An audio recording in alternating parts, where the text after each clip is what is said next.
Hello, everybody. My name is Donna Brown. I'm an Access Consciousness Facilitator, bars, facelift, and foundation. And I want to talk to you about demands. Access Consciousness is the tool that we're going to be using today. But I want to talk about what is a demand, because I was having a conversation with a group of Access people and humanoids. We were having so much fun. And we started talking about demands. And there's been times in my life I didn't know what a demand was, but I made them and everything shifted. Okay. So most people say, well, I've been demanding $1 million, but that little voice in the back of your head that says, frickety frack, you can't have that, isn't a demand. That isn't a demand. So I'm going to give you an example of what a demand is, because you have to demand of you. And then you have to follow the energy and step up. Okay, so a number of years ago, my husband died. 6 months to the day, my son died. It wasn't a really good year. And I was doing the best that I could to cope. So with my husband, okay, like they're going to go, one of us is going to go before the other one. We've even had that conversation, even talked about when it happens, you know, how do you want to be buried? Do you want to be cremated? Whatever. So I was really good with that. Had the conversation with my kids after that, because I recognized through the funeral service, knowing what Alex would have wanted, helped me get through. So I asked my sons. Of course, my husband wanted to be buried and do it the cheap way. My son's like, oh no, I'm going to have a casket. I want everyone to show up. My other son is a little more pragmatic. He's like, nah, I'm already gone. You know, just like, go ahead and bury me. So we go ahead and cremate me. So Eli was buried. He had a casket. And that created complications of its own, because then they had to dig up my husband's cremains because he was a vet.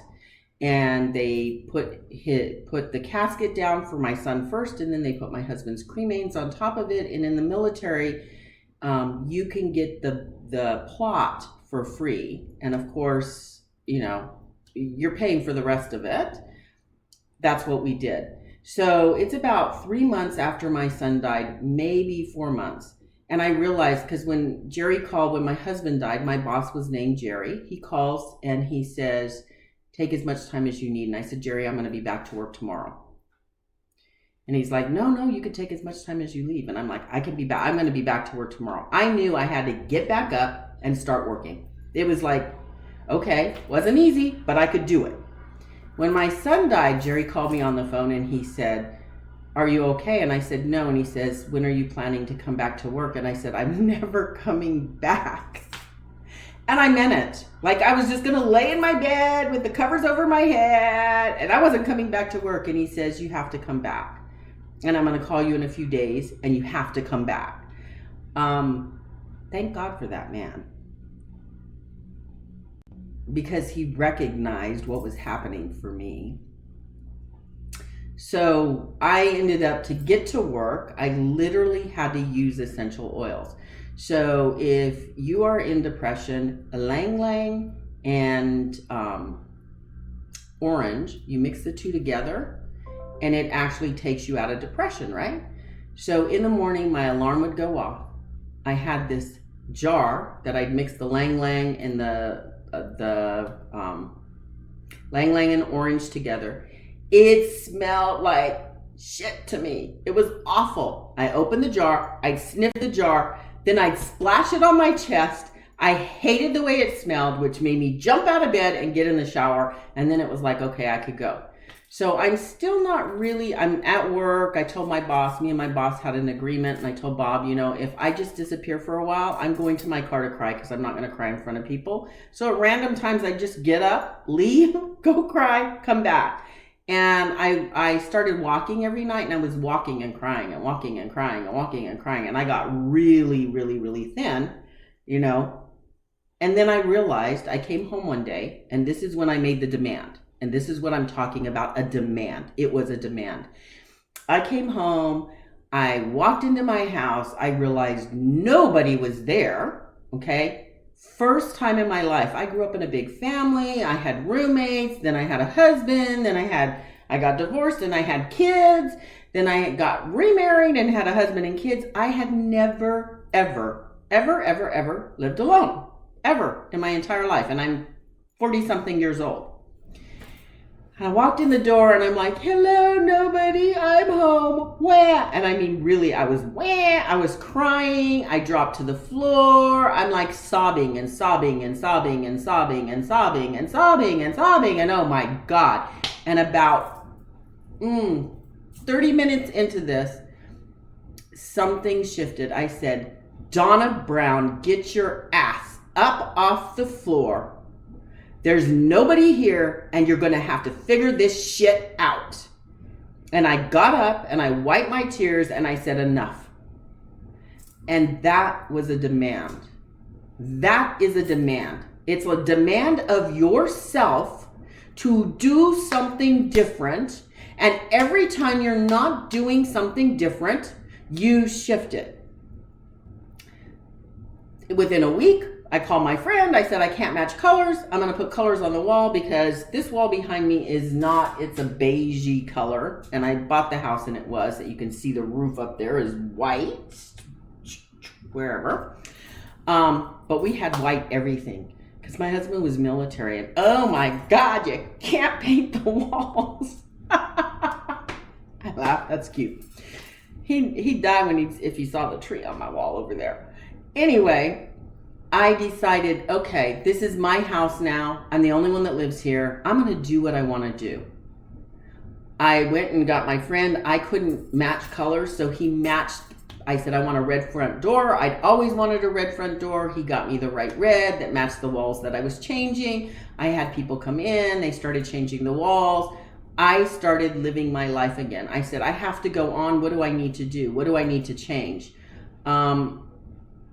Within 6 months of that, I stepped away from corporate America and I started my own business with consulting. Maybe it might have been a little bit longer than 6 months from that. I think I waited a year.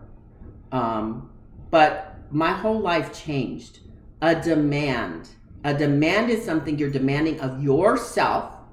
Or, here's another example of a demand. Had a friend, her son was very, very sick. She'll know who I'm talking about if she listens to this. And, you know, she was having to be at the hospital. The kid was going in and out. There was all kinds of alternative treatments. She didn't know what to do. There was some medical stuff. And she made a demand one day. She was sick and tired, literally tired. And she said, God, take him or heal him, because this doesn't work for me anymore. And when she made that demand, miraculously, her son got some kind of treatment and it worked. And it was some kind of trial treatment, I think. So you have to demand, you have to make that demand, and it has to be honest. It has to be with your whole being. Every part of you has to want this to show up.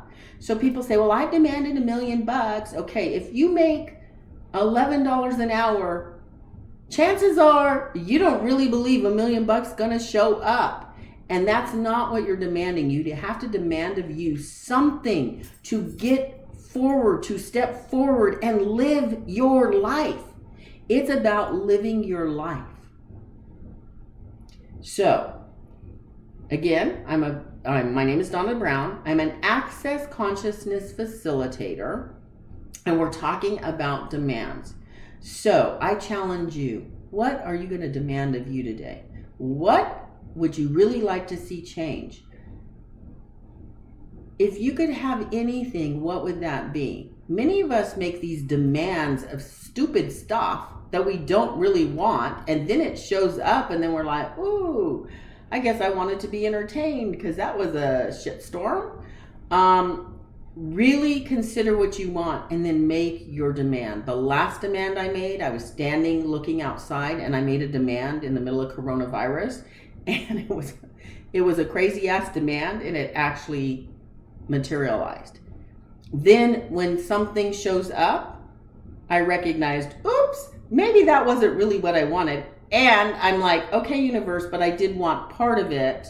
So I went through with a few steps on this just to see. And then I was like, okay, universe, now I really know what I'm going to choose. And remember, we live in 10-second increments. So you make a demand, it shows up, you have to take a step. If you don't take a step, if I'd gotten up off the floor and told myself, Donna Brown, get your ass up off this floor, you've got to figure this out. If I hadn't made that demand for me to get up and move, okay, and then the next day I said, I'm not getting out of bed, I'm not going to work, wah, wah, wah, wah, wah, wah, the universe would say, she wasn't serious. She was serious for 5 minutes. But I got up and I'm like, okay, what can I do different in this house to make this house mine? Because this house was a family home. Now I need to make it my home. Okay, it was a totally different house. So all of a sudden it's like, okay, I can do the, like, would you have butterflies on your clock if you were married? Maybe, maybe not, I don't know. So what are you going to demand?